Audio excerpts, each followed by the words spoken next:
Syederalun Bupati Aceh Jaya T. Irfan TB bersama Kapolres Aceh Jaya AKBP Harlan Amir mengunjungi pesantren Ar-Risalah yang berada di kawasan Desa Datar Luas, Kecamatan Krungsabe, Aceh Jaya.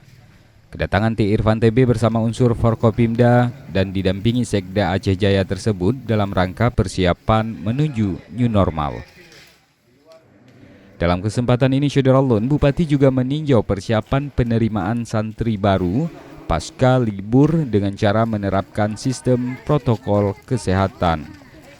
Menurut Irfan TB, setelah Aceh Jaya ditetapkan sebagai kawasan zona hijau dari penyebaran virus corona, pihaknya telah berdiskusi bersama beberapa unsur, baik dari Forkopimda dan pimpinan pondok pesantren atau dayah terkait keberlangsungan proses belajar mengajar tatap muka. Sementara itu, Syederalun untuk sekolah umum, pemerintah Aceh Jaya masih mengikuti instruksi dari pemerintah, di mana masa libur diperpanjang hingga 20 Juni mendatang. Sesuai dengan edaran Pak Gubernur bahwa Aceh Jaya satu kawasan zona hijau. Oleh karenanya kami sudah duduk bersama dengan pemerintah dan juga dengan pimpinan pondok pesantren dayah, yang bahwa untuk khusus dayah ini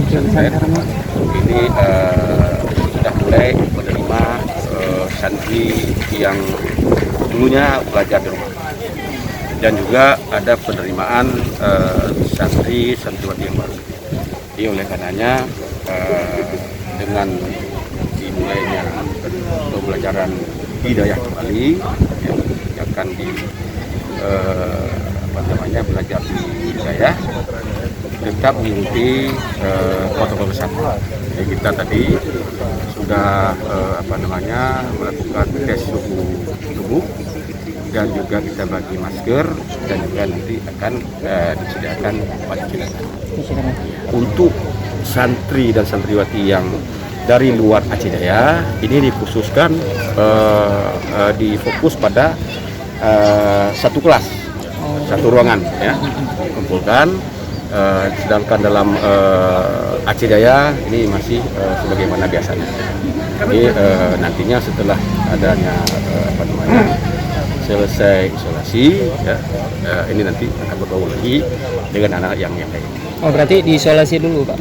Yang dari bukan isolasi, yang dari luar Aceh Jaya itu disatukan satu asrama, satu asrama khusus, ya, di luar Aceh Jaya. Baik itu ada zona merah, ya, yang namanya zona hijau, di luar Aceh Jaya tetap dikumpulkan satu asrama. Dari Calang, Rizky Bintang, Serambi On TV.